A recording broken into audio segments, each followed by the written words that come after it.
Round one. Fight. Heroes never die. I'm Commander Shepard, and this is my favorite store on the Citadel.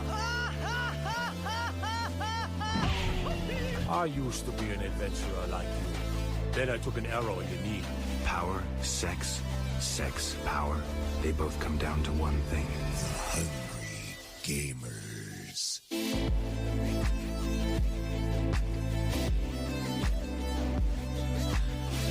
Hello, and welcome, boys and girls, to the 214th episode of the Hungry Gamers podcast. We're powered by AP.net and those sexy legends over at Audio Technica. More on those guys and gals later.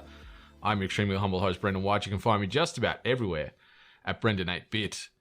And the X-Wing to my A-Wing pilot, we can be talking about that game in a little bit more detail later. But it's my podcast, Ride or Die. You can find her on them socials at Miss Ellie Hart. Miss Ellie Hart, how you doing today?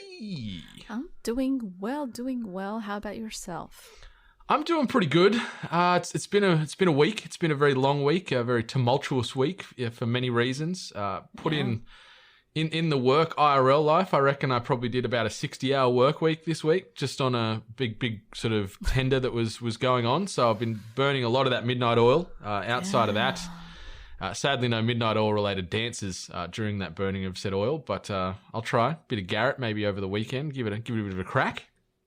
Garrett. Bit of that. Caught up and had a metre worth of pizza last night, which was fantastic. Shout out to the park for doing giant pizzas.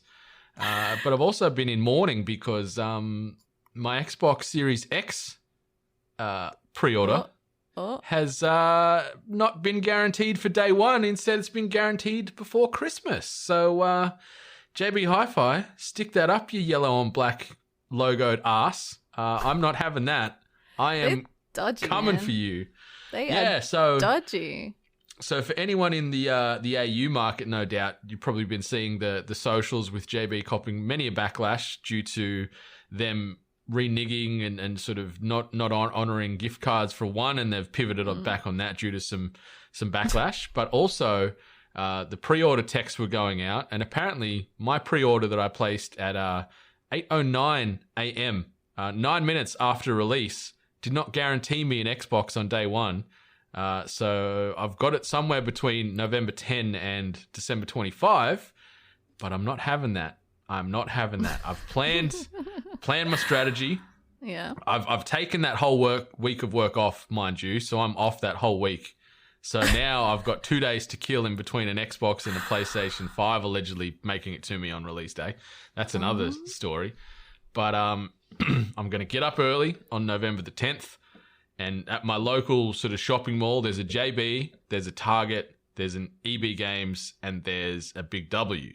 Yeah. So I'm going straight to EB first. Have you got any consoles? Has there been any cancellations? No. Then I'm going straight over the road to JB, asking the same thing. No. Target, Big W, no. And if that's those four sort of strikeouts, then I'm going 20 minutes up the road and I'm going to roll the dice on Costco. I'm going to see if they've got some, because they do sell video game stuff that don't take pre-orders.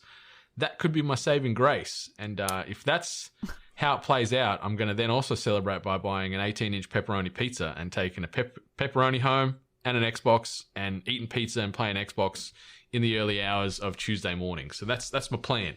That does sound like the perfect day, to be honest. But unfortunately, now you've told everyone your plans, so they can execute it. Yeah, I need to. So I've moved out of Brisbane, so this is Sydney based. So any Sydney based people, go do your Costco's and your shops there. Yeah. Definitely not in Queensland. Definitely not in the Brisbane area. No, there's nothing up here for you. No. Yeah. 100%. I think I've thrown them off the scent. So yeah, it was it was tough because we were chatting. I was chatting with NATO, and he got the text message first, the JB one. Yeah. And then so immediately my heart sunk because I'm like, oh shit, I've pre-ordered through JB too. And I didn't get the message for a while, checked my emails, nothing. So I'm like, huzzah, I'm home free. And then about 45 minutes later, that text message just rolled its way in and broke my heart into a million pieces.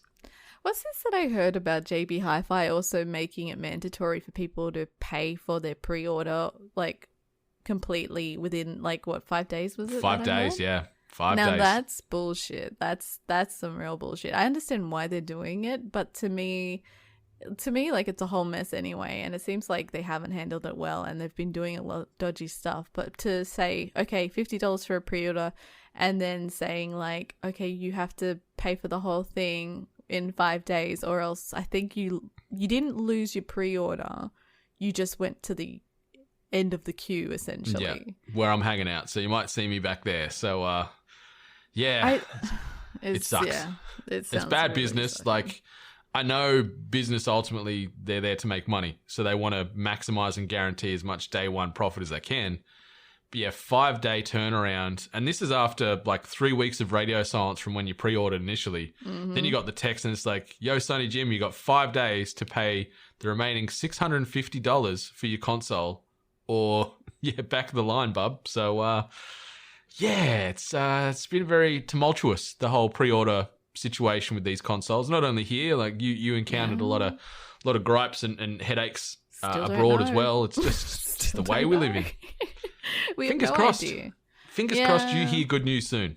Hopefully, but like I'm glad. Like I honestly, I don't know. Like I just thought, like, yeah, one pre-order's fine, but I'm glad that my partner decided to go a bit trigger happy and just get pre-orders wherever you could find them. So. I do respect his machine gun approach to technology, where he's like, you know what, I'm gonna plant a couple of seeds. Something's gonna sprout in time, and we're gonna get it.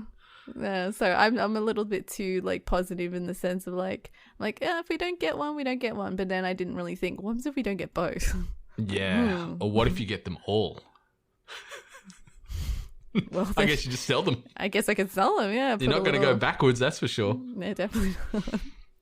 Yeah, so that's been my week. It's been a bit intense. Outside of that, I've been mopping the floor an awful lot. Not an exciting pastime, that's for sure, but quite a tale.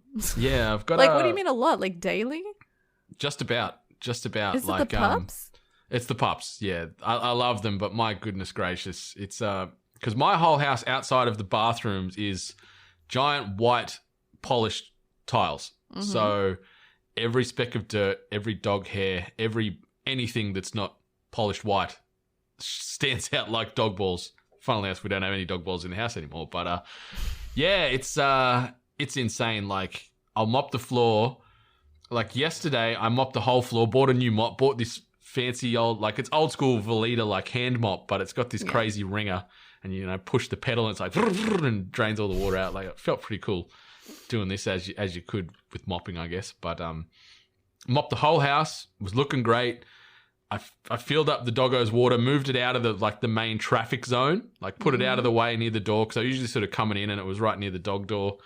So I moved that out of the way, mopped the whole joint, literally put the mop away and came back, and somehow there was 2 sets of dog paw prints from the dog water bowl all the way down behind the couch, around the couch, into the lounge room, through the kitchen. It's like they just went, let's see how quickly we can undo all this hard work. It was like 30 seconds. Not even. And I just looked at him, and it was funny because I looked at both of them like, you guys fucking kidding me? And then they both knew straight away. And that's all I said to them. They ran straight out the back. Like, wasn't angry, wasn't an aggressive tone. I just looked at them like, you guys fucking kidding me? They're like, uh-oh. Like, let's go. And then they're pissed off. So I mopped it again. There's a level of acceptance that you have to reach when it comes to like owning dogs or pets in general, that you're just like, my house is never going to be spotless. My house is never going to be spotless. It's like having, like, I guess any animal with like light colored fur and being a metalhead. It's just like, I am never going to have clean black clothes. There will always be fur on my clothes, and it will be very visible. So that's something I'm coming to terms with. And like this new couch I bought, like, it's a grey tinge like my previous, but it's not like a textured grey. No, stop peeing, luckily. I think I've cracked that code finally. I've sort of I bought one of them like upholstery foam, sort of the foam that soaks in and sort of dries itself. You don't really have to clean it. Oh, okay, yeah. So I bought one of them and I've started doing that pretty regularly. No peeing on the couch anymore. Awesome. But same with the floor. This couch, just any speck of dirt shows up like it's the bat signal. And so the dirt that's also on the floor makes its way to the couch pretty well. And these doggos just, they're testing me. I love them to death, but my goodness, this week I was just in this mopping, cleaning loop for 5 days straight. Unfortunately, with the couch, you're going to have to train them. You're going to have to buy them a blanket and that's their spot. They're not allowed anywhere else on the couch. That blanket is their spot. Yeah. So that should reduce it massively. Yeah, Winnie's sort of gravitated towards the chase part where I bought like a throw, like a fur throw that sits there.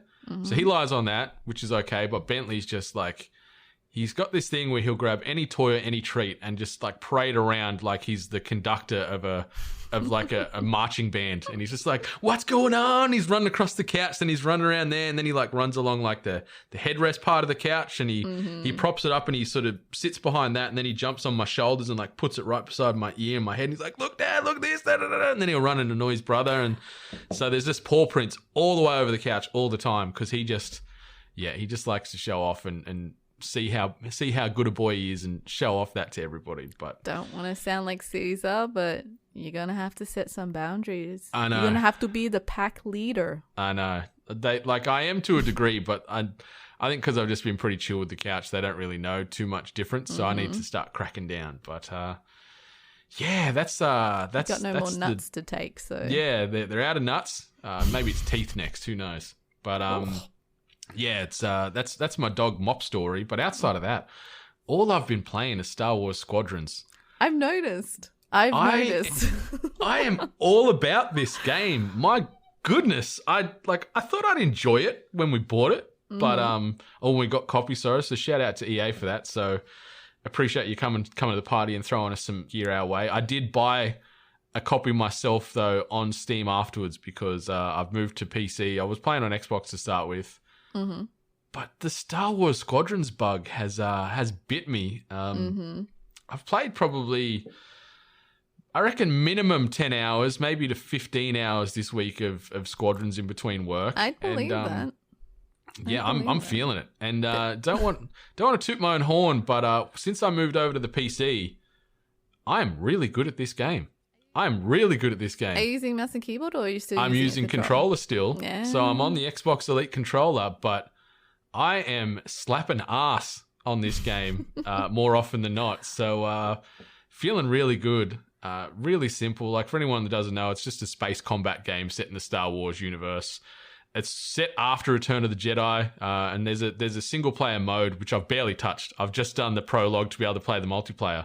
Same. But you take turns between the New Republic and the Galactic Empire, the good and the bad, and seeing how all that plays out. But the online multiplayer is where it really shines. You've got Dogfight, which is just a 5v5 straight up. You kill them, they kill you first to 30. And then there's a fleet battles mode where you've got to destroy each other's respective capital ships, but also you can dogfight in there as well, which is cool. But man, I'm all about this life. Been playing with everyone and anyone this week. Like you and I rolled out for a bit on debut. Played with Benny for a bit. Played with Tilby for a bit. Saw Narcy, got Narcy on there with us for a bit. NATO's been playing with us. Made some random friends. So shout out to Pat the Cat and his boys Wookie and Co. I've been rolling out with them. Like I'm just all about it. I'm like, who wants to join my squadron? Let's go shoot people in space. Like let's go.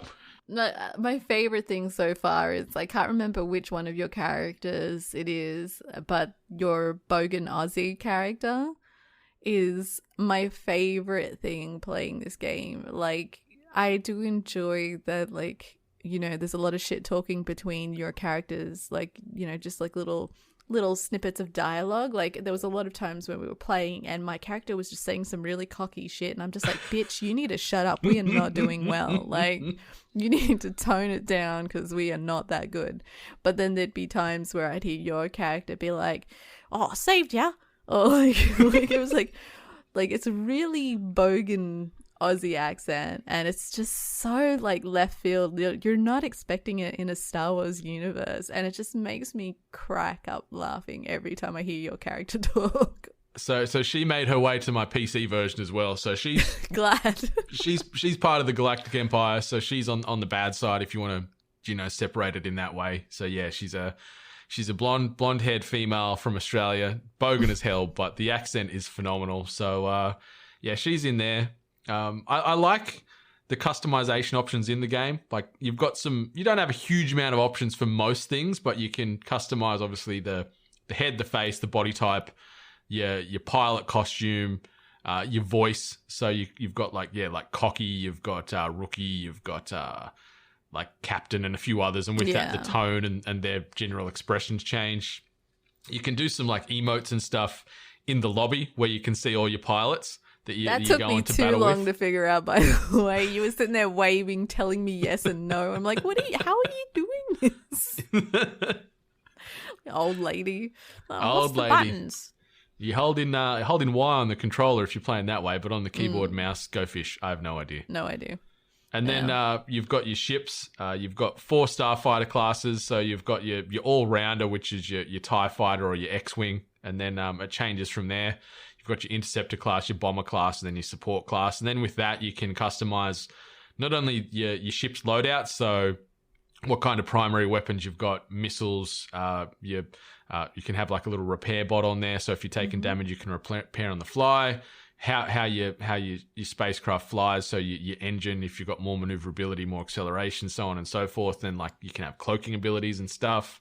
You can change the skin of your craft. You can put some insignia on there. And then the cool stuff I really like is in the cockpit, where you can put like random little like bobbleheads like on the Empire side. You can have like a droid head in the corner, holograms, just random little knickknacks in your dashboard there, which I think is really cool, and it allows you to just customize your ship as you like. The glory points is a bit rough because that's the currency in the game to buy all the aesthetics, and it's really hard to get them points. So it might take you 5 levels or even higher to get, say, 1,200 points just to get the epic Ewok bobblehead in your ship, and then all your points are gone. Then you're playing it, stack more games just to buy another little something else. But I guess it keeps you coming back for more, doesn't it? In that regard, so I understand. Yeah, waiting for that pay to buy like aesthetic that I'm expecting it. Like I didn't see if it was available or if it was an option, but I'm kind of expecting it because there was just too many things that you could purchase and like customize for the lack of like payout of the glory points. Like there are challenges that you can complete to get more glory points, but yeah, I kind of felt like how many games played based on how many glory points earned just didn't feel even enough. It didn't feel like the payout was as rewarding or as it should have been. Personally, I was just saving for a paint job and I barely got there.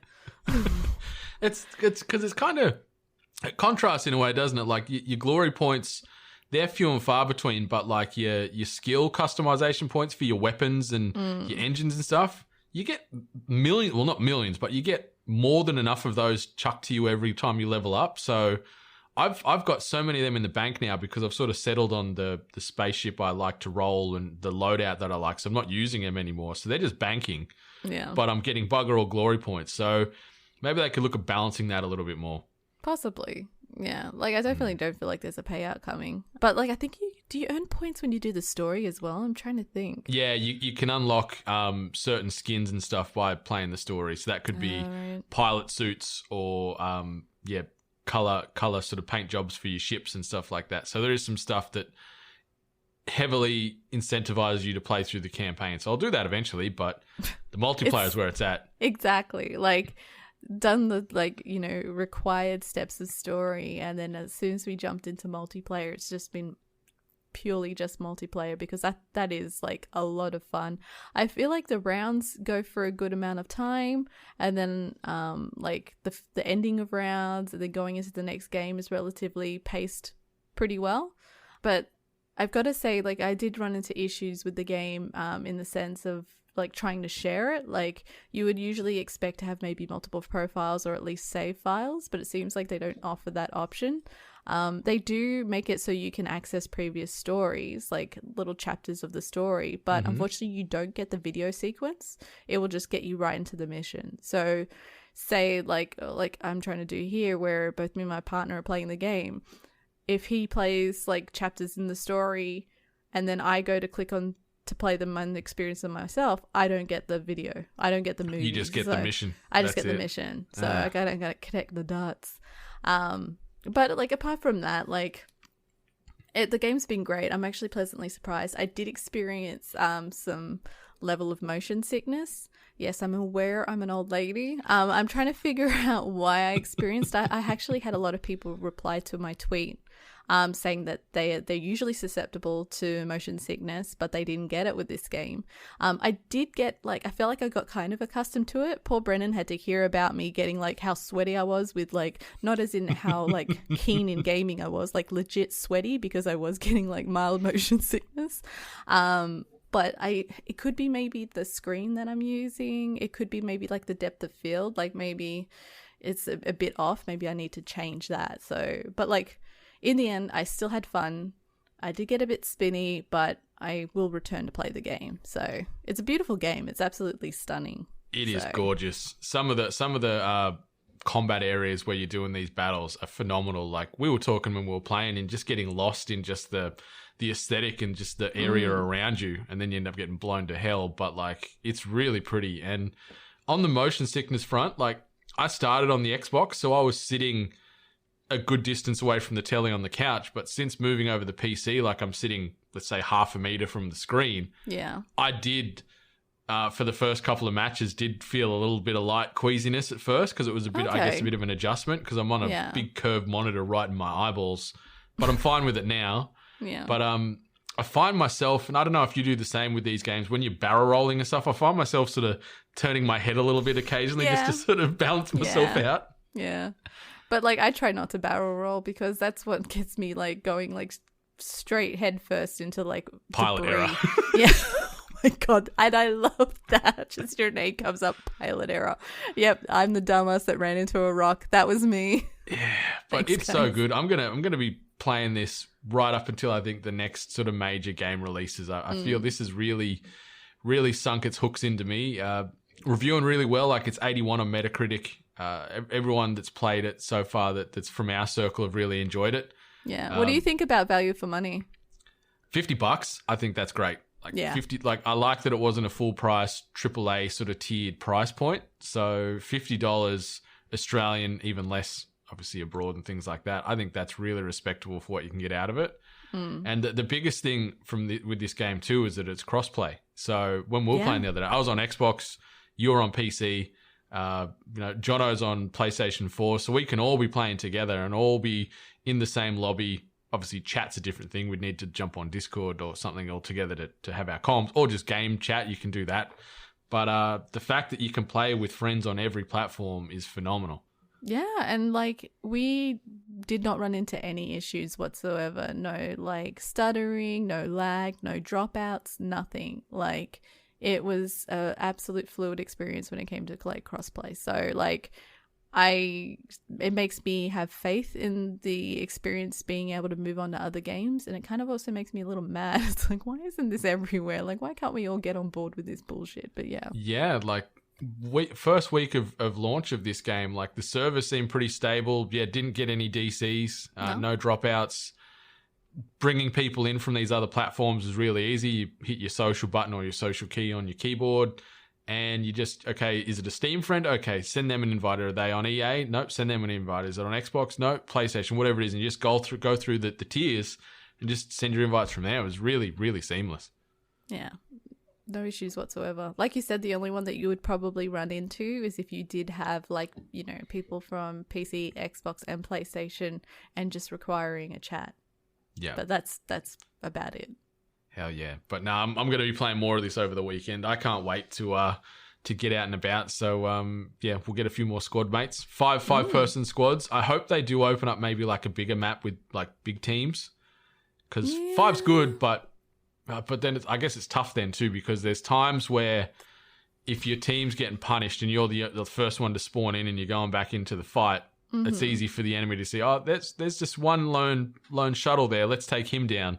Yeah. And you can really pile on. Like we played a game of Dogfight the other day, and it was the last game I've played, at time of recording. We won 30-3.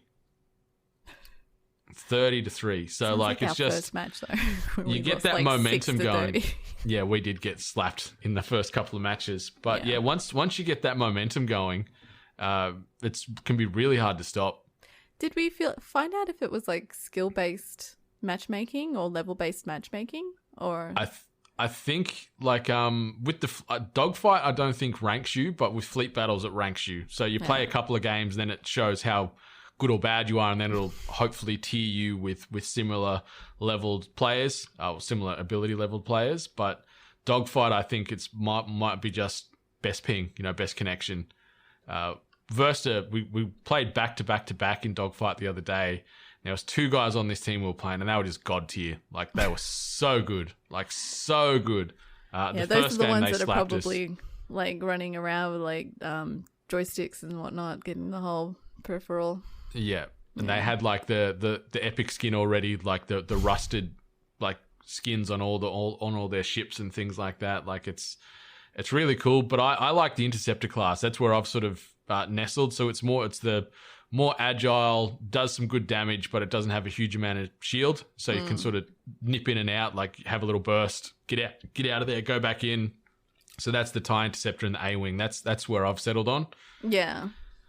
I'm exactly the same. Like, I was genuinely surprised that as soon as I like picked up the A-Wing, I was like, you know what, I feel way more comfortable in this, and I can't explain why. I can't explain why the gameplay in that particular fighter feels better, but it does. Like, I think it has the right amount of both speed and attack ability. So I just hate the bombers. I fucking hate bombers. I hate the ones that drop off those little mines that just sit there and apparently get you somehow. Yeah, you get in the vicinity and they just hunt you down those mines. I've been cooked by them a few times. But I tried to do an all offensive build the other day. So for one of the sort of secondary buttons where you can have your repair bot, I'd turn that off and put more missiles on. Are you kidding? I need not that recommended. Not recommended, yeah. Like, that repair bot is your saving grace. So keep that. Yeah. But yeah, really good. Really good. Really enjoying it. Shout out to Motive Studios and obviously EA for publishing this one. It's really great. Like, came out super quick. Like, I remember when we were reading the upcoming release the other day, I'm like, holy shit, it's out this week. What the hell? Yeah. Like, yeah, but $50. And there's some hacks as well where, I don't know if it's still running, but you can download through the Epic Store, you can download Rocket League and get like a $15 credit. And then you can use that $15 credit to get Squadrons for $35 Australian. I don't know if it's still running, but that's what Narcy did. So there's a couple little hacks out there. Yeah, he's always on that hustle. But yeah, it's I can't recommend it enough. I'm loving this game, and if anyone wants to roll out, hit me up because I'll be playing most nights this week. I think I wake up I was like waking up in the morning, getting coffee ready, and then I'd look into the Discord to see what's going down, and there I see you and your crew in the like voice chat, and I'm just like, you little fuckers, are you staying up? Like, what's going on here? The voice chat makes it even better though, because like you start trying to like call out, okay, enemy here or need this, and we had like Pat that's been playing with us, he was playing support a lot of the time, so he'd be trying to get in there and send us resupplies and shields and stuff. But just like in the Star Wars movies, like when you're getting blown up, it's like, oh my god, Ty's like that every time, and you just piss your pants with laughter playing this game. So yeah, more Squadrons this week. Anyone that's on there, hit me up because there's a chance I'll be playing every day. So I'm down. I'm down. But you've been playing something else as well. Yeah, you know that game that I said that I would totally never play because I have absolutely no interest in it? Something called Super Mario 35 and Mario Battle Royale. Yes, I remember that discussion, yes. Yeah, we all remember how like salty I was and saying, but bullshit. It is bullshit, by the way.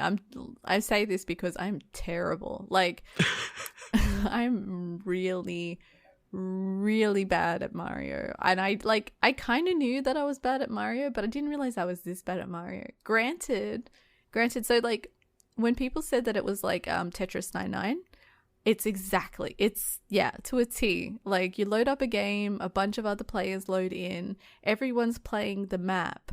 And so, you're doing your normal, like, Mario activities of like breaking blocks, getting coins, killing the enemy, and everything you want to do. You want to build up your time. So you want to keep on building up your time and then going through stage and going through stage. But in that time, everyone else is playing, and when they kill certain enemies, they can send those enemies to you. And it doesn't matter what they are, where they are, they'll just drop that enemy. So like a lot of people will be at a Bowser stage and you won't be anywhere near it, but you'll just all of a sudden have a Bowser to deal with. Jesus Christ. Yeah. It's like Gambit. It's so hectic. Banking their moats. Bank the moats. But it's hectic. It's really, really hectic. And it doesn't help that I'm so shit at Mario. So I think I never played, like, I played it for quite a long time, the other night especially, but I wasn't playing to win. I was just playing to prove to myself that I could get a little bit better at it. And I did a little. That's a positive. Yeah. I hope this can, like, translate to maybe just me being a little bit better at, like, Super Mario games. Like, but I don't think I ever broke, like, top 10. Like, ever. Like, I saw a lot of people posting their wins on my Twitter feed, and I was like, oh, let me see. Not even close to top 10. Not even close. No. I'm surprised how many levels I've gone up. Actually, that goes to show I've already gone up to, like, level 20 something. Oh, no wins, no wins, no top 10s. Just so that just goes to show it is literally just like I've got rows and rows of participation medals. That's all I've got, and it's built me up to level 21. I get the game, I understand the game, but I'm just not good at the game. So EA Squadrons could learn from that progression system. They need to participation talk. trophies. Yeah, give me my glory. But for anyone else that, like, is a Mario fan, Super Mario fan, I think, yeah, try it out, give it a go, because I could see it being enjoyable for someone that actually is good at it. Okay, is it like there's a cost attached, right? It's not a free to play. It's free to play. Oh, it is free to play. Okay. I hope it's free to play, or else I just purchased it without knowing. But I'm pretty certain it's free to play. Okay. I wouldn't have given it a go if it wasn't free to play. So this is the limited one. I'm pretty certain though. So this is the one that I think March 31st. Yeah, they're gonna get rid of. So it is free to play. You don't lose out on it. All you lose is, like, you know, faith in yourself and your own abilities. Time and dignity. Yeah, it's just depending who you are. So yeah. I get it. I like the concept seemed a bit weird to me, but now that I've seen that it is exactly like Tetris 99, I'm like, okay, I get it now. It's not a battle royale in the traditional sense of battle royales. It's more just like screwing other people over while you're just playing your game. So can you party up? Like, can we join a lobby together, or is it just solo queue only? It didn't appear like I could, like, team up, and like I don't know if you can actually do that with Tetris either. I think you just kind of just jump into random games and they just load you in. Okay. So, yeah. But to be honest, you're so focused on your own shit and just getting things done that even if you had a party play, it wouldn't really matter. Yeah. Unless you really want to screw over your friends. Depends on who it is. Yeah. And what time of the day it is, how much coffee you've had. Yeah. Well, that's cool that it's free to play. Timed, as we said, timed to the end of March, coinciding with a few other games. Time till around that time period as well, but maybe I'll give it a go in the next few weeks, but probably not, because I'm just out in space. I ain't got time for Super Mario 35. I'm shooting down tires and shooting down X-Wings. That's my life these days. Yeah, it's a good life to live. live. Fighter pilot. I might actually play some games. Like, I'll put on the helmet back here and play with. I've been seeing that helmet. You've actually got, you know, also like Stormtrooper helmet, and you got Darth Vader there as well. I'm like, one day I was like expecting you to be like just sitting there with your helmet on, just like all geared up, ready to go. I may have we had to do like our monthly sales meeting the other day, and like one of the like XCOM is the sort of upper management team that run this business, like they're sort of the oceanic managers, and they were talking like the day before, they were like, you know, you need to be more positive. You need to, like, because some of the other reports that they did that week from the other states were a little bit lackluster. So they were like, yeah, we want to see some more energy in yours. So I actually started the voice call with that helmet on. The video call, sorry, with that helmet on. So they had a bit of a crackle. Did you do the Zoom 7 in the like morning. in a cockpit? Yeah, I didn't do the background, so I didn't have time to set that up. But yeah, I was in the Zoom call wearing my my X-Wing helmet, and yeah, we delivered it. We nailed it. Nice. Yeah, but outside of that, watched season finale of Boys last night. So the Everyone's 8th episode of season 2 it. dropped. Oh, that's all I'm going to say. Like, holy guacamole, that season was just perfect. That finale, perfect. Love some of the changes and things they're mixing up from the graphic novels. Yeah, anyone that's not on it yet, please do. Please get on this. It is so good. Such good television. Amazon Prime, get on it. Oh, I'll get on that whenever I do. Yeah. By the time season 6 rolls around, you'll be cracking the seal finally. I got to admit, we started watching House of Lies, and it's really good. So That's so old, that show. I'm spending this time discovering shows that have existed for years, and I'm like only just discovering them now and being like, oh, this is a good show.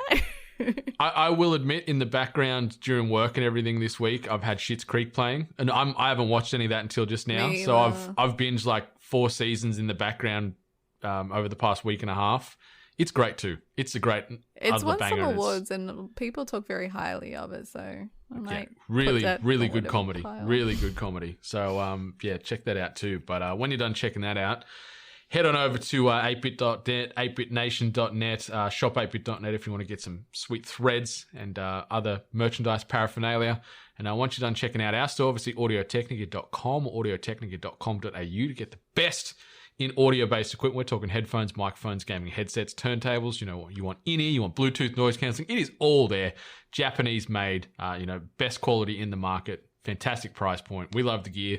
Can't talk highly enough of it. And obviously, there still may be some of the limited edition 8-bit purple M50Xs available. I know that recently they went into sort of a back order state because, they are selling out too much. But, keep your eyes and ears peeled for more drops on there. Something else you wanted to keep your eyes and ears peeled for, October the 23rd, that is a Friday, that is the next 8-bit community game night, which is going to be broadcast over on twitch.tv/weare8bit. So check that out. Come play some games, have some laughs, maybe win some stuff. We'll give away a heap of 8-bit swag and Audio-Technica swag while we're there.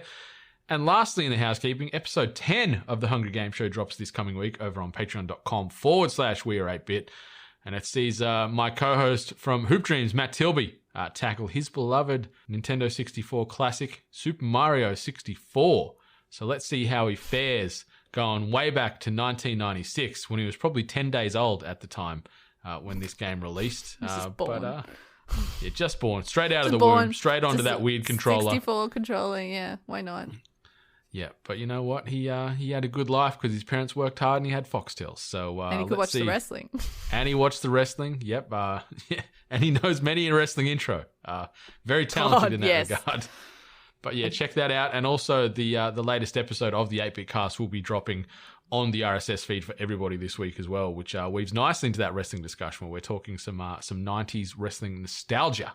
So check that out over at the 8-Bit Cast on all those RSS feeds. Hunt that down when you can, chuck it in your ears, and enjoy. But let's get into this. This week's news headlines. The first little banger, the new roster additions coming to Mortal Kombat 11 in Battle Pass 2 have been announced, and they are John Rambo, voiced by Sylvester Stallone, fan favorite Melina, and Half-God Rain. So they're the next 3 combatants making their way to Outworld to do all kinds of shenanigans. I don't think we really need to deep dive on the intricacies of all these characters. The biggest eyebrow WTF is Rambo, obviously making his way to the game. What do you think about these 3, I guess? Like I've mentioned this before, where I'm not very keen on the novelty characters that they add into the Mortal Kombat character list, because I don't get it. It gets a bit weird after a while, where I think for me it separates itself from being Mortal Kombat at that stage. Like it just feels like a fighter game, like a weird kind of fighter game. It's no longer Mortal Kombat. Rambo, I don't get it. Is there a Rambo movie coming out, or they're just running out of characters from action films? I think, in all honesty, Rambo might have killed just about everybody on Earth now. Like that last, was it Rambo, or was it just called Rambo, the most recent one, where he kills everybody? No, there's a new one that came out. The new one that came out was where like his stepdaughter got kidnapped by the cartel or something. Like, but the one before that, where he went to, I don't know if it was in the Philippines, it was somewhere in Asia, and he mowed down. That one was shooting kids up. Yep. That one was, I think I saw that one in the cinemas as well, which is really fucked up too. It was really bad. Yeah, he shot up the entire world in that one. That was really, really bad. But I mean, it's good that, like, I know diehard Mortal Kombat fans have been asking where Melina is. you know what? Not really impressed with the character design. I kind of like looked at it and I'm like, something feels really off about it. Like afterthought. Rain looks good. Rain, was pretty impressed with like Rain's appearance. I really liked that. But I mean, yeah, it was the Rambo thing that really just like threw me off, and I was in a real what the fuck moment. So it was very strange. Like, I guess the impressive thing is actually got Sylvester Stallone to voice him, where obviously with the Terminator, they had Arnie's likeness, but had a voice impersonator do Arnie's lines. But now we've got Terminator, we've got Rambo, we've got RoboCop. I'm feeling we're going to get maybe like Van Damme, Universal Soldier, or Kickboxer or something next. I'm feeling we're going big 80s action characters, action films here. So I'm wondering if we're going to get some Van Damme or maybe like a Wesley Snipes. That's where I'm putting my money. Like I'm pushing my chips in for the next combat pack. We're going to get somebody of that ilk. It's just so weird. Like Rambo, like had a gun, like he had weapons. Like it just he's got an M60. Throws me off, man. It's like you have these outworldly, magical, mystical creatures, and then you have Rambo with a fucking gun. I don't know. It's weird to me. It just really throws me off. Yeah, and the other thing that throws me off before we pivot to the next one is obviously Melina.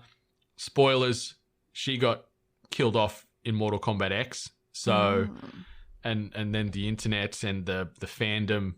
Apparently, it was just people on forums and on the socials, bring her back. You can't do this, blah, blah, blah. Internet hysteria and madness and anger. Yeah. And, NetherRealm caved to it ultimately, really, and said, here she is. And, Chronica can, move the timeline around because, she's the master of time. And so she brings it back that way. So, yeah.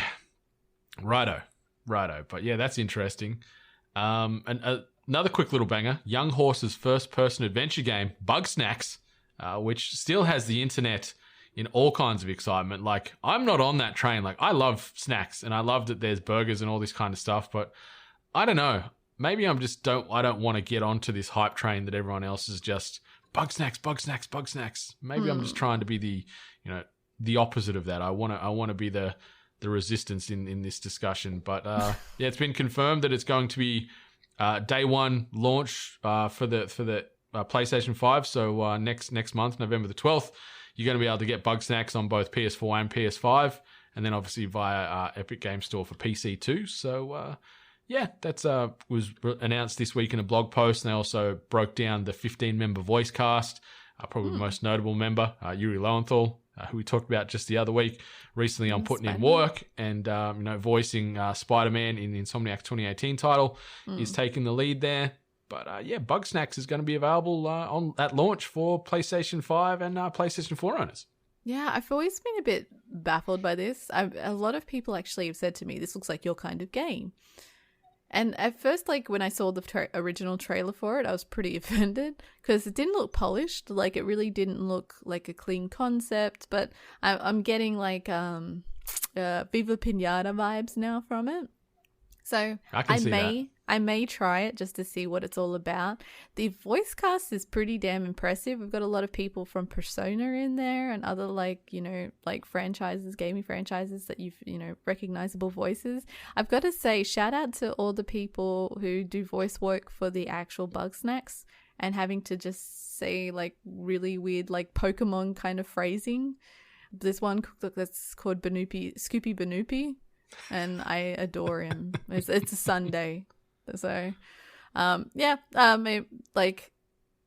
should be interesting to see how this one's received. I know that I personally have been seeing a lot of talk of it because of the network of people that I follow.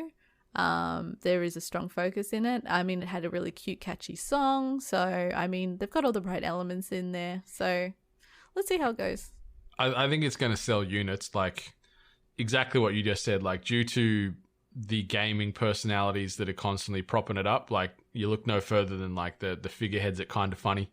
Game Over Greggy is all about this game, and like, yeah, okay, cool, but I don't understand why he's all about it. Like, I'm not talking down the game and the quality and what's going to be available on release from Young Horses here, but yeah, it just doesn't hook me right now. It ain't no Star Wars Squadrons, that's for sure.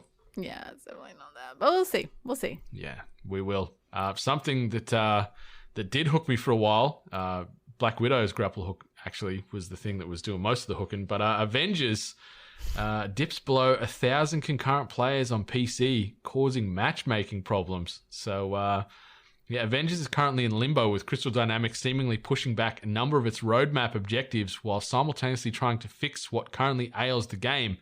Loot, and more loot. Since players don't know exactly when fixes are coming, interest in the game appears to be tapering off at an increased pace. And that's starting to come with a few noticeable issues for players that do remain. So under 1,000 concurrents on PC. Like, I was playing on PlayStation 4.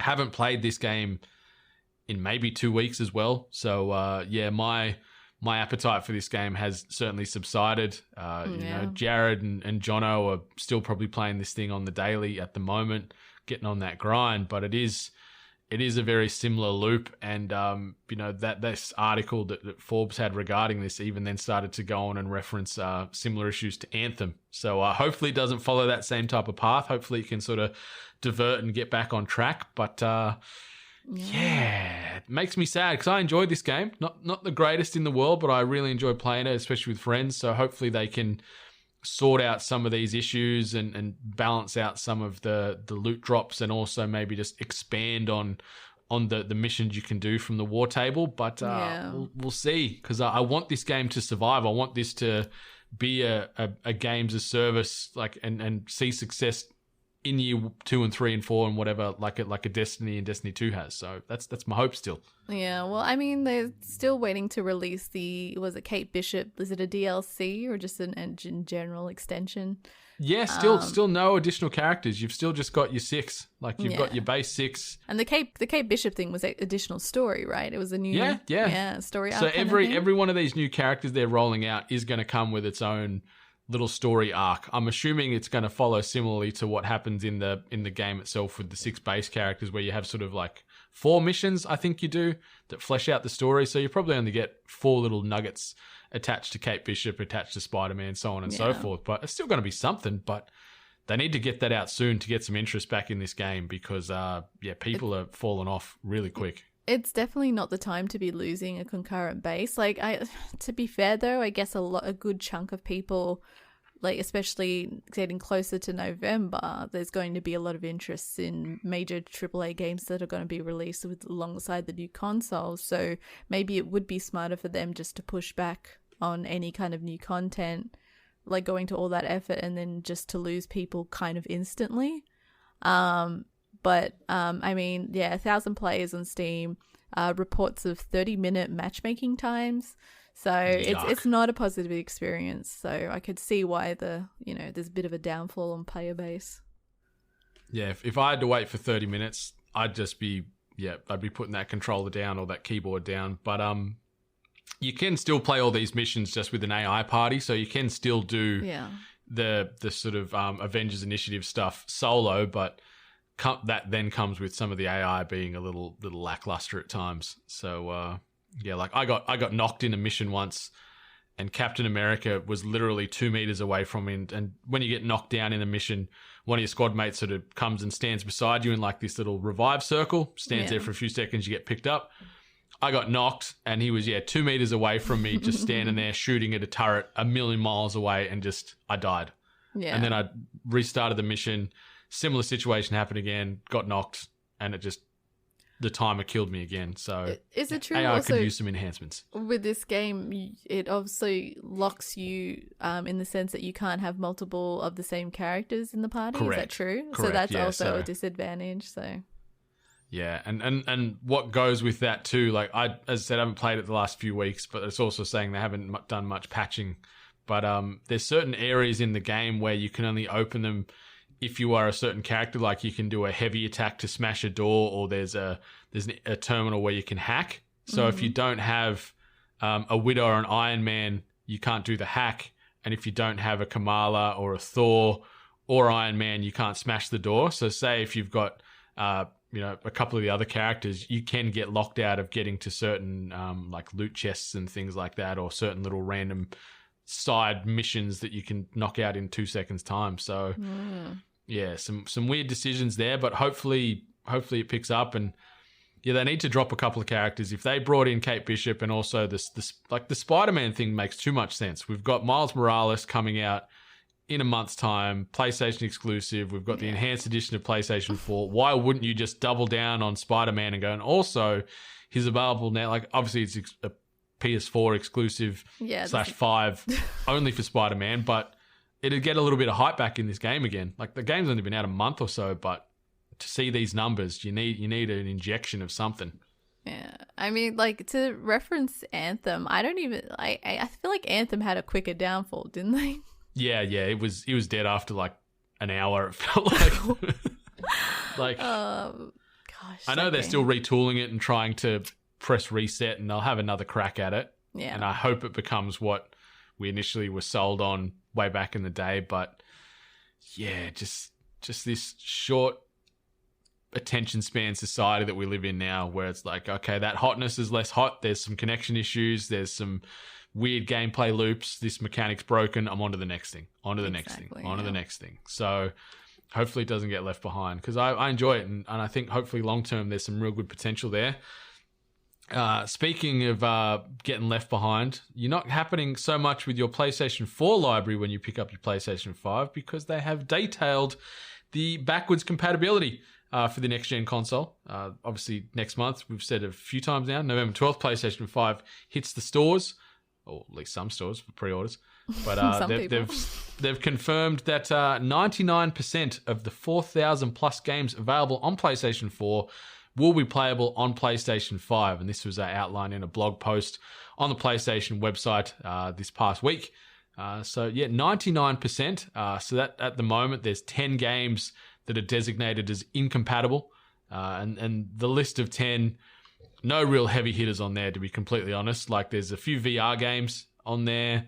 Afro Samurai 2 was on there, and then a few other games like Joe's Diner. I've never even heard of Joe's Diner or Shadwen.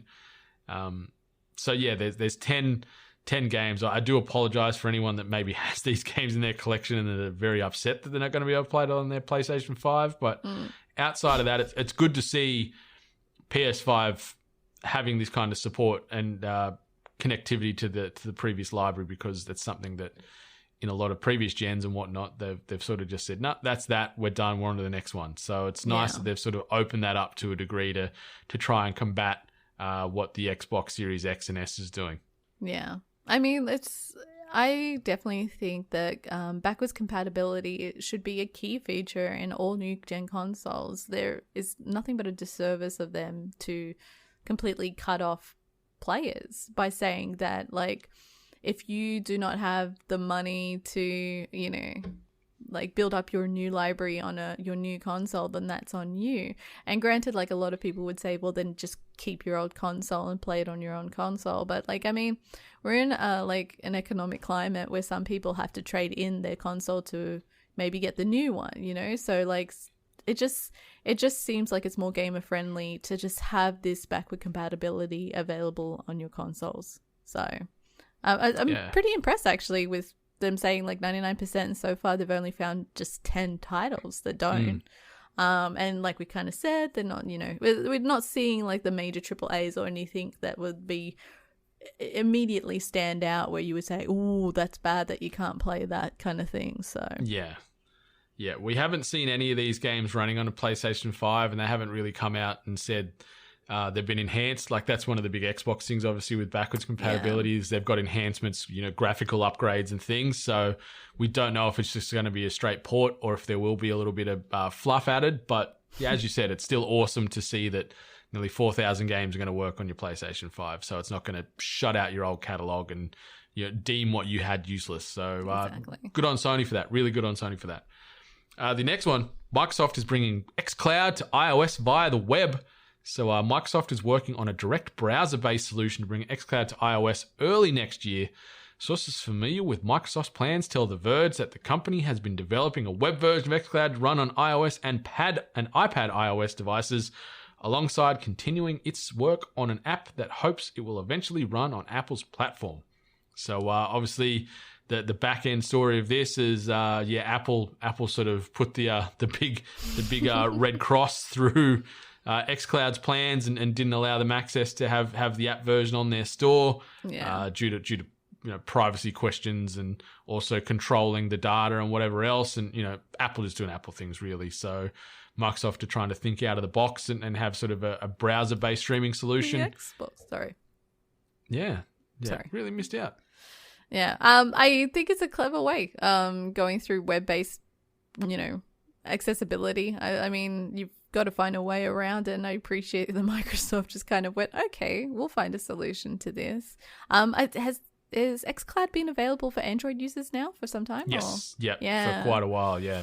So, I mean, us iPhone users are really missing out, especially with how Microsoft and just Xbox making games accessibility, Game Pass, and all that sort of stuff, and then bundling everything all up together and just making, accessing a large library of games just more and more accessible.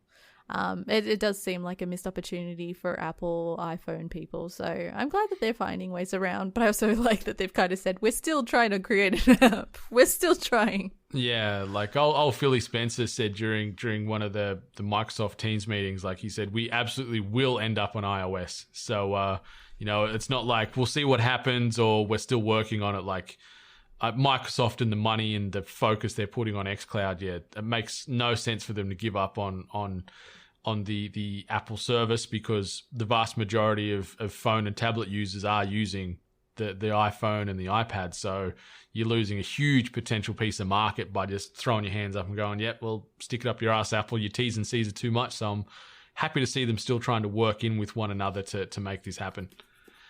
Sadly, not available in Australia because our network infrastructure sucks, but at least like America and parts of Europe and Canada and stuff like that are gonna get a taste, or are getting a taste of xCloud. So happy for you all.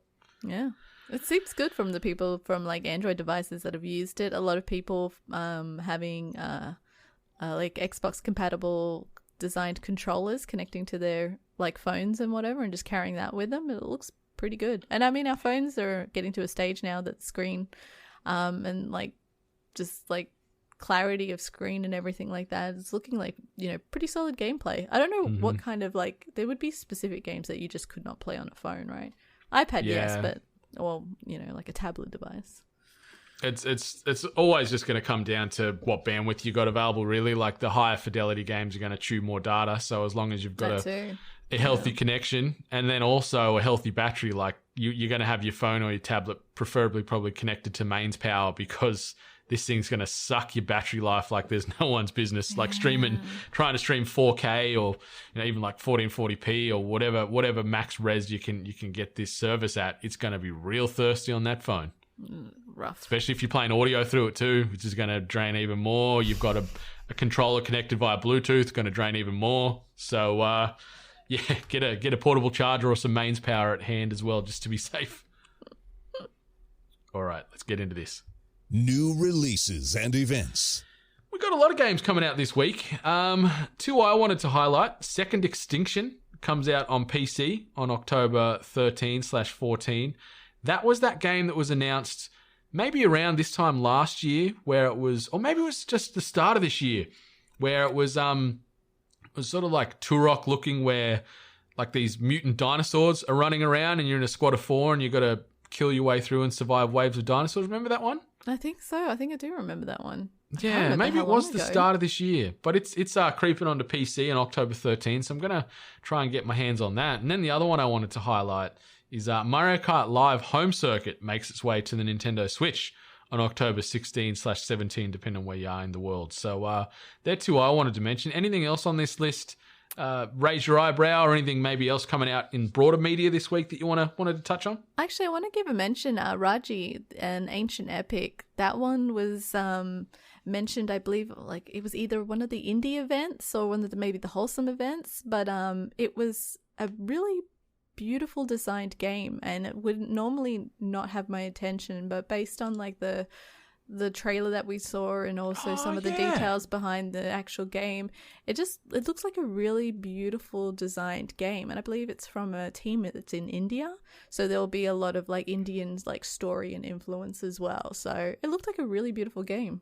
Yeah, I remember this now. Yeah. Really pretty. Yeah, nice little action adventure. Yeah. So it's Raji, an ancient epic. Yeah, so making its way. So it dropped on the Switch as a timed exclusive on the 18th of August, and now it's hitting the other mainstream platforms this coming week. So it's cool. Looks nice. Yeah. Looks real nice. But outside of that, another game I didn't even know existed, G.I. Joe Operation Blackout, is coming out this week. I can only imagine how bad that's going to be. But you know, there's a YouTube channel that just plays G.I. Joe 24/7. I need to get in on that. The OG G.I. Joe cartoon was so good. I was all about it as a kid. I didn't know that the wrestler, Sergeant Slaughter, is that his name? Yeah, based off him. I didn't know that. Yeah, Large Sarge was what his name was, sort of in G.I. Joe. But yeah, the look is ripped straight out of G.I. Joe. 110%. The hat, the glasses. Like him too. Yeah, I wonder if he does voice. I don't know. I thought like maybe the wrestler came and then they put him in G.I. Joe. Either way, just full disclosure, I never watched G.I. Joe as a kid. So this is me experiencing G.I. Joe as an adult. Although I did watch all those funny G.I. Joe skits. Oh, like the G.I. Jose and all that, all the spin-offs. No, it's the other ones where it's like pork chop sandwiches. A lot of people will know what I'm talking about, but it's someone that dubbed over old G.I. Joe PSAs, and they're just great. So yeah, I'm experiencing with old cartoons. Yeah, I was talking last night to Benny and Dane about the X-Men animated series, which is available. I'm pretty sure it's on Disney Plus.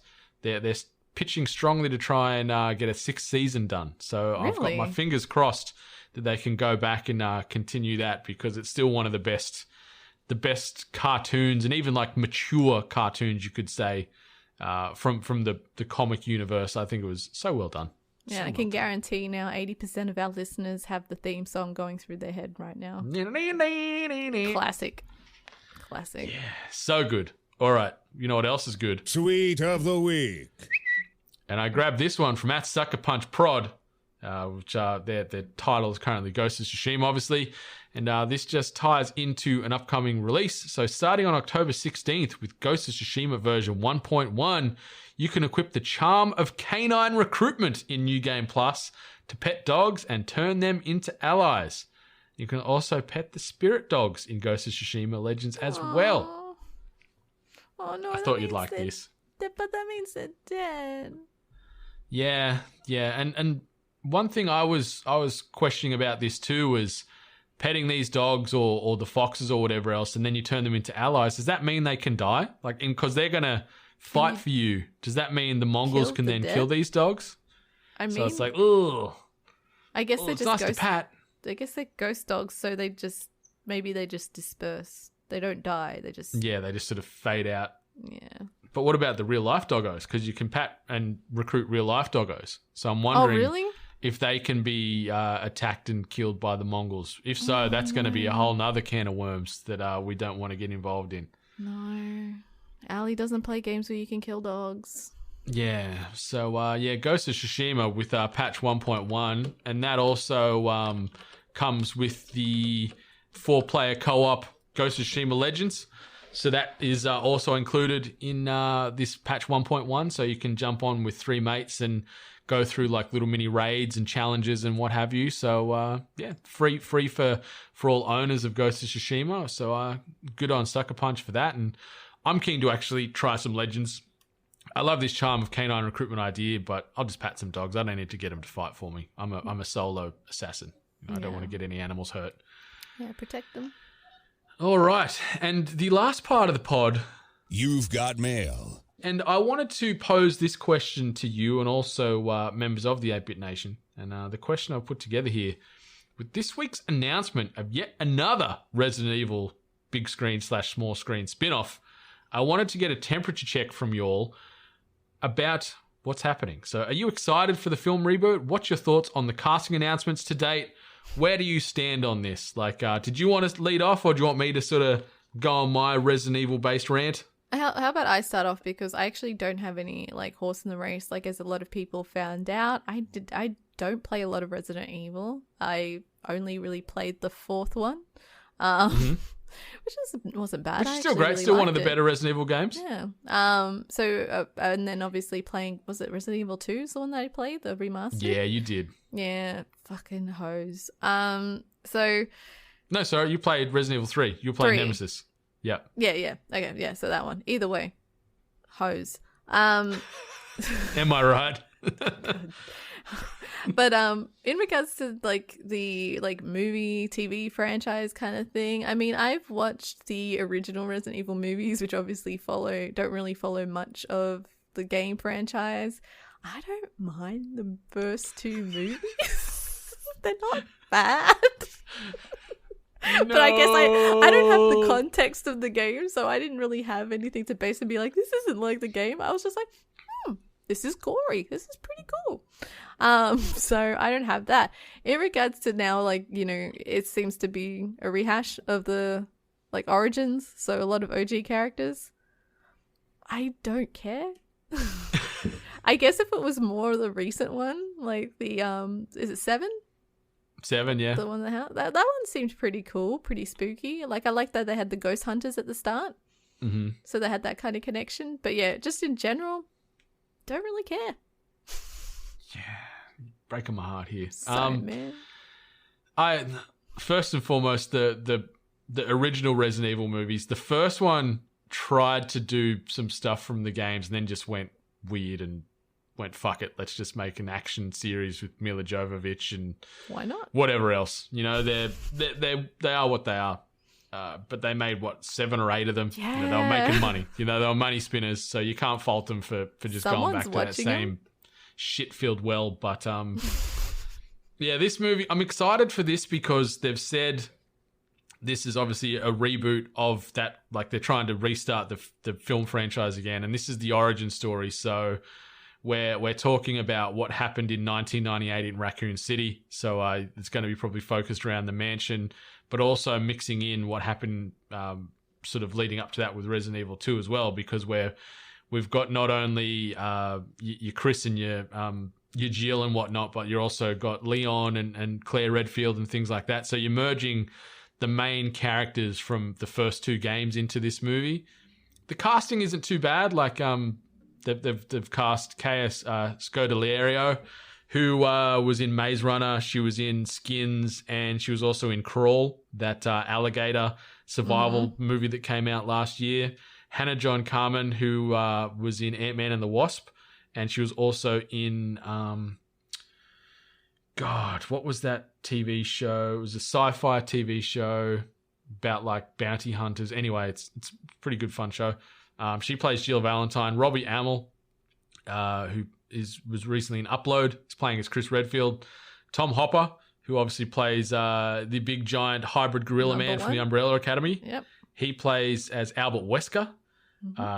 Avon Jogia is playing as Leon S. Kennedy, and Neil McDonough from most recently Yellowstone, as well as a ton of other movies and TV shows. He plays William Birkin. So Played the Bison. cast looks okay.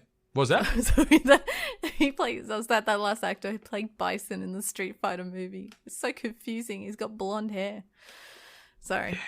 It's I looked at the cast and then I had to obviously look at the character references because I don't know the names by the appearances. I know who obviously Jill and Leon are. They really, I don't know, they took an interesting turn in regards to some of the casting.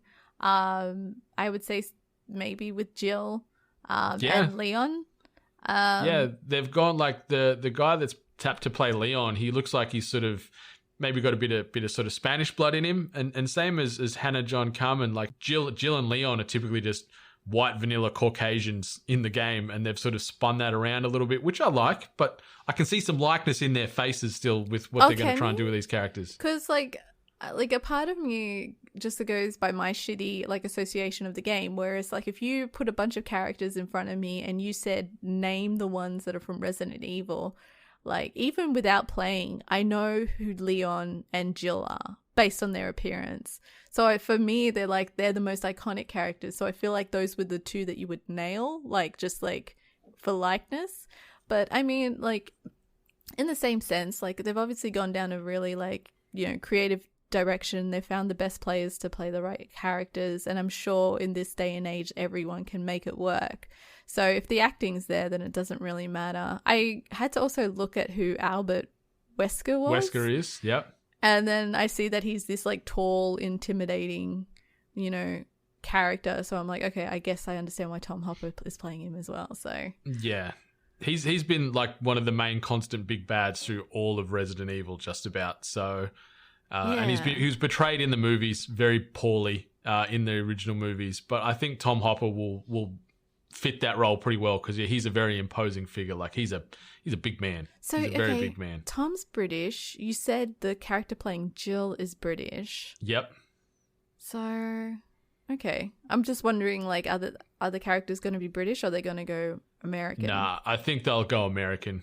Yeah. I think they'll Americanize all the accents and things. But it sounds interesting. Like Johannes Roberts, who was the director and writer for the film, the quote he sort of says, "I really wanted to go back to the original first two games and recreate the terrifying, visceral experience I had when I first played them, whilst at the same time telling a grounded human story about a small, dying American town that feels both relatable and relevant to today's audiences." So okay. I'm hoping it really doubles down on that sense of claustrophobia and survival and gore and like a good like traditional zombie horror film I want. Like instead of just balls to the wall action like the Resident Evil movies just went down that path, I want it to be more suffocating and lurking horror and shit's going to get you at any turn.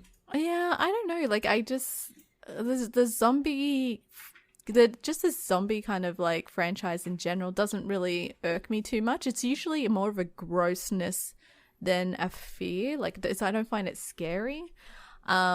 So I really just hope it gives me faith also that this person's actually played the game and they've experienced the game. So hopefully they will be able to translate it really well into like, you know, the big screen, small screen, whatever.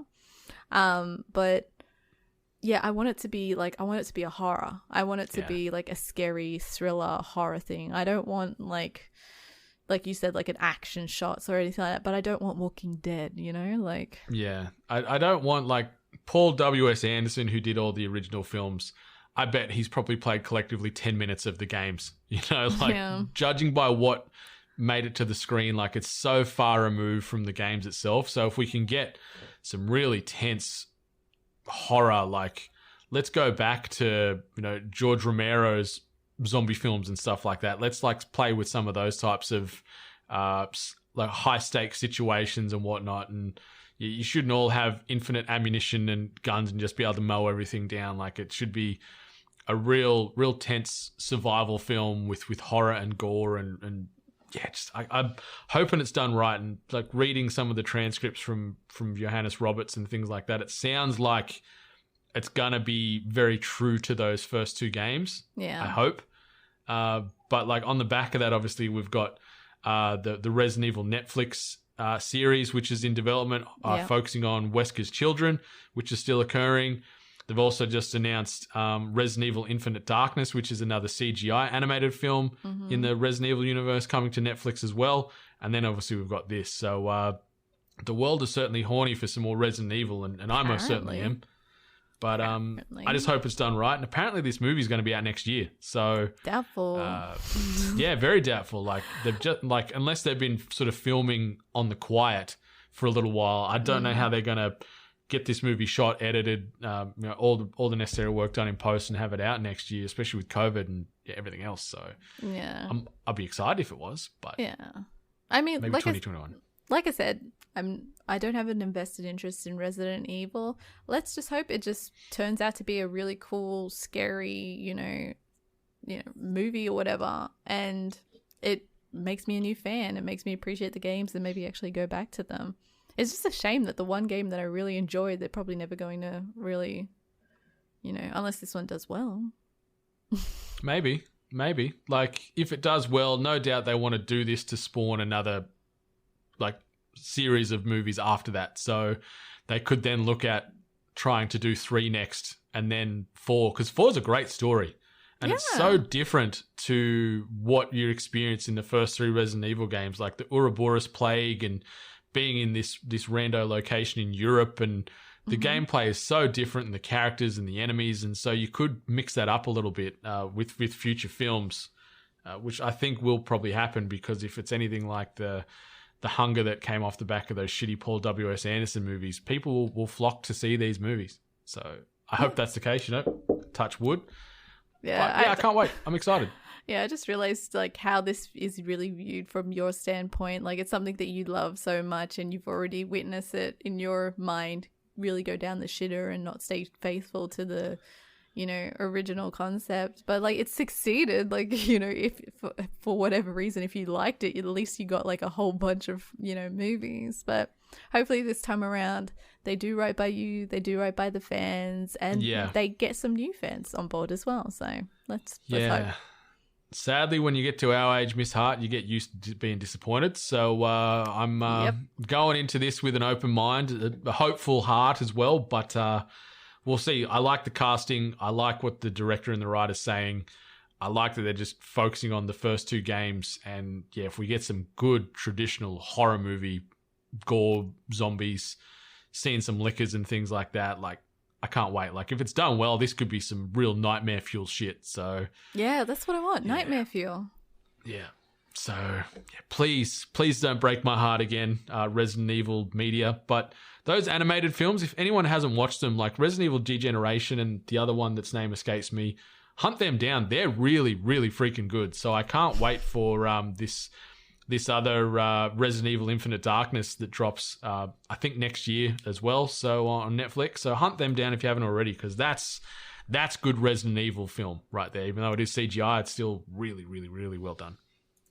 But yeah, this is episode 214 of The Hungry Gamers coming to a close. Anything else you want to say before we maybe get on out of here for another week? I want to give a shout out to the male actors who are really like harnessing their sexy side and fashion side. A viral tweet of Nicolas Cage wearing a stunning pink jacket went a little bit viral. Angel wings on the back. Angel wings with like a little poodle and other things going on it. He just looks amazing, and currently going viral is Jeff Goldblum reenacting his famous laying down pose with his open black shirt and everything, looking great. So, age is but a number. It doesn't mean shit. 100%. And I mirror that exact sentiment. Age is but a number. And yeah, we don't deserve people like Nicolas Cage and Jeff Goldblum. They are just global treasures. You really don't. Oh, God, I love Nicolas Cage. I love them. I loved also, completely unrelated, but all the if we don't get Jeff Goldblum to play the Fly on Mike Pence's head in spin-offs and things, that really cracked me up. Like, these debates, my God, it is messy, but the Fly memes and all that chatter that came off the back of that instantly was hilarious to me. Yeah,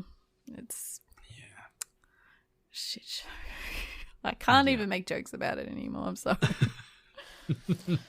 Okay. Alrighty, let's get on out of here. Obviously, follow us all as a collective at We Are 8-Bit. Be sure to rate, review, subscribe us all on the podcast channels. But until next time, 8-Bit Nation, much love! And stay hungry. You've been listening to The Hungry Gamers, one of many gaming and geek culture related podcasts from the 8-Bit Collective over on 8bit.net. Check out more episodes on your podcast service of choice. And while you're there, please be sure to rate and subscribe. Until next time, boys and girls, stay hungry. Red Wing Shazza standing by.